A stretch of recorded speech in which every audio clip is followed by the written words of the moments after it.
हाय नमस्कार. काल एवढं वारं कावदान होतं की ही राख आहे का बघू शकता. ही राख लय उडली. भुसा उडून गेला हो का, झाकले. आणि पाऊस पण आलता बऱ्यापैकी. आणि सगळ्यात महत्त्वाचं म्हणलं तर का नाही, आपल्याला अजून एक पार्सल आले.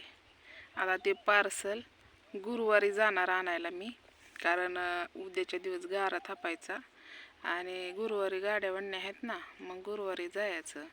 मग येता येता घेऊन मग ती पार्सल आला, पण आपला हेच आहे, पाहुणाच आहे. मग ती म्हणला राहू द्या, म्हणला मी मला सवड असली तर घेऊन येतो, नाहीतर मग तुम्हाला सवड असली तर तुम्ही या. तर कालच्या ते तर आनंदाची बातमी, 2 पार्सल आलेत आपल्याला. एक पनवेलच्या ताईनं पाठवले आणि अजून कोणच्या ताईनं पाठवलं त्यांनी काय मला फोन केला नाही, पण आलंय पार्सल. पण त्याच्यावर नाव ॲड्रेस असेल, मी तुम्हाला वाचून दाखवते. तर बघा ना किती लुस्कान आहे. हो का, हो का, हो का, काय रे दिसलं का किती आंबा आहेत, किती आंबा आहेत. एवढी लुस्कान झाली. आणि त्या कडाच्या आंब्याचं हो का, या आंब्याचं येचलं मी आंब, तर किती लुस्कान झाली बघा की भावा बहिणींनो. हां, किती जीव आहे होऊन जातोय. एवढा आंबा तर पडायचं म्हणलं तर माणसांचं झाडं लावून तर काय फायदा आहे का? हां, वारं कावदान सुटते ते सुटते, कोणची फळं राहीना, फळाला झाडाला फळ राहीना. हां, कोणची केळी राहीना, ती केळी तर पडायली का नाही धपाधप पडल्या, कारण वारं कावदाने एक अर्धा तास तर चालूच होतं. पत्र बी हालत होतं. मला तर लय भ्या वाटत होतं. मी तर घरीच फोन करत होती. आणि सगळ्यात मेन कारण काल काय झालं माहिती आहे का, आईचं जे डोकं मानापासनं जी शिर जायची त्या मेंदूपर्यंत अशी ओरडत होती लय. मग दीक्षाने फोन लावला, मग मी आई कशी तरी करायला लागली.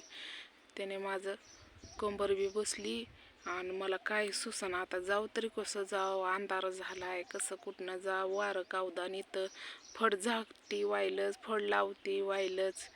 आणि तिकून यायला उशीर झाला. जवळ होती तवर तर आईचं काय दुखलं नाही म्हणलं.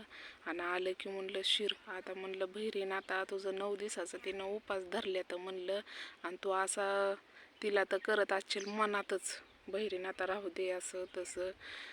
काय करायचं, लय अवघड आहे बघा. तर बघा ना किती आंब पडल्यात, केवढ्याला आंबा आहे. तर लोणच्यासारखं आंब झालं, एवढ्याचं तर लोणचं. आता ही कुई तर निबार झाली तर याचं लोणचं होतंय बघा. आणि हे आता मी उद्या परवा दिवशी जाताना घेऊन जाते, कारण इथं कुठं घालता वारण कावदानं धुरळण. कालच्या धुरळ्याने नारळ नाकात हवा गेली. आणि अजून पण आबाळा बघा कसलं आहे. हो का, ऊनच नाही कसलं.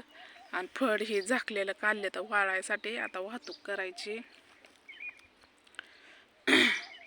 तर मला तुम्हाला हे सांगायचं होतं, मी तुम्हाला त्या ताईंचा फोन आलता, पनवेलच्या ताईचा. तर पनवेलच्या ताईनं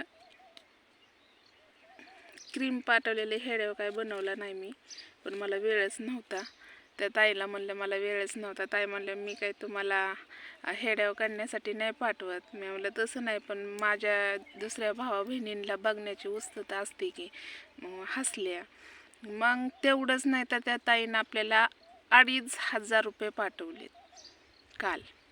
काल रात्री 7-7:30 वाजता 2,500 पाठवलं.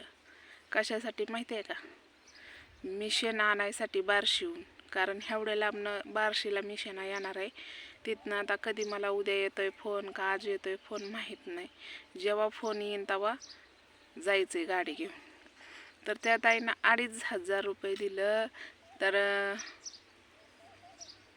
बघा ना, काय शब्दच नाही ताईंसाठी बोलायला.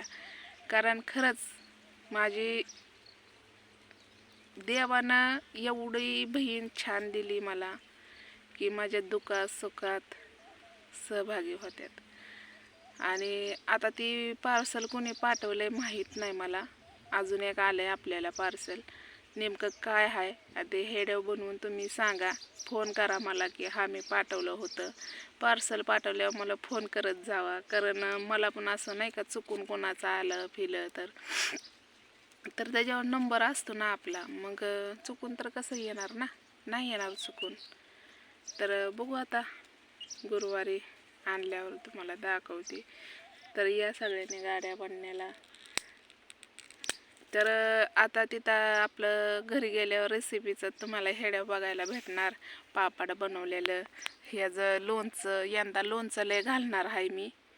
आता त्याच्यात मावस बहिणीचं ऑपरेशन पण आलंय. उद्या ऑपरेशनला तिला घेतील. आता तिकडं जायचं बघाय, सगळं बघावं लागतं या. आता आईला दवाखान्यात जा म्हणलं आज, तर ती म्हणते मला चक्कर येते, मी कशी जाऊ. मग आता तिला गुरुवारी नेते दवाखान्यात. गाड्या म्हणण्या ही झालं की तिला दवाखान्यातनं एकदा चांगले आणते. बानूला दवाखान्यात काल नेलतं, त्यामुळंच हेड्या बनवायला भेटला नाही बघा. काय माणसानं म्हणतात ना, देवानं माणसानं ऊन बघावं पण देवानं बघू नये, असं एक म्हण आहे बघा. पहिलं म्हणते ती जुनी माणसं म्हणतात. तर चला, हेड्या वावलं असलं तर लाईक करा, शेअर करा. कुणाकुणाच्या इकडं वारं कावदान आहे. आणि हा, अजून एका ताईचं भेटायला आपल्याला ताई येणार आहे लवकरच. कधी येणार आहेत हे नाही मला माहीत, पण लवकरच येणार आहेत त्या भेटायला. जेव्हा भेटायला येते तेव्हा तुम्हाला मी दाखवेन. तर चला, बाय.